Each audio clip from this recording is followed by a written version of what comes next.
I'm Phoenix with Phoenix Rising in America, and you're watching The Bird's Eye View. Today we will be reviewing President Trump's rally in Houston, Texas, where he was campaigning for Ted Cruz, the incumbent senator who was running, who, of course, President Trump used to refer to as Lying Ted, who is Ted Cruz is running against Beto O'Rourke, a Democrat, who his parents called him Robert Francis O'Rourke, but as we have to say, he is Beto. So that was a really interesting rally. We got a lot of viewpoints there.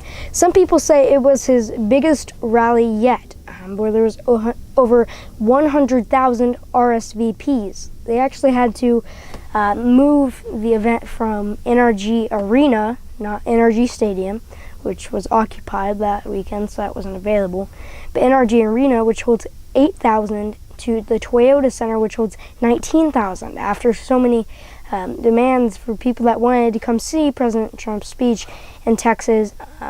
They filled that, the Toyota Center, and there were still a lot of people outside. We brought you coverage that you don't see on other news stations, where they're just covering the speech inside. We bring you the real Americans on the outside, the protesters, and the people that are there to see President Trump's speech. We even got the view of the Houston Police Department. I had the chance to speak with some other officers off camera, and that was really interesting because they kind of actually taught me how police officers use body language when they are at these protests and in their other work days. I also got to talk with Houston Chief of Police Acevedo. Chief Acevedo gave me a really interesting view on the protests and all that was going on.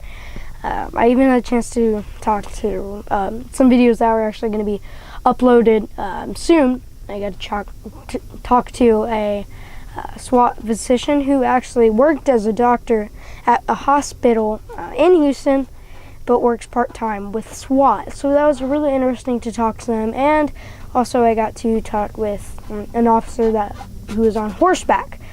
That was very interesting. There were some very interesting things that we talked about off camera too. Got their view, but they all seemed happy that there was no violence and that it was just peace. So it was great to speak with the people that keep us safe and protect us. But I actually got to learn a lesson that night. I've learned to listen actively and keep focused on what people were saying. But there was a young man that I talked to, and I was too kind of caught up on the question I had prepared for him. I forgot to kind of listen and follow up with him on a subject that really meant a lot to him. And I jumped to a question I was curious why he was the only one wearing a mask in that protest. You kind of see what I mean when you watch that interview. I think you'll enjoy it, even with kind of my mistake there. But it was a very interesting aspect to see. But overall, it was a very interesting rally. As I already said, some say it was his biggest yet, and they say everything's bigger in Texas. We'll continue to cover the Texas Senate race and other rallies that President Trump has throughout the country. But we'll stay updated. We'll keep you up. I'm Phoenix, PhoenixRisingInAmerica.com, and this is our country.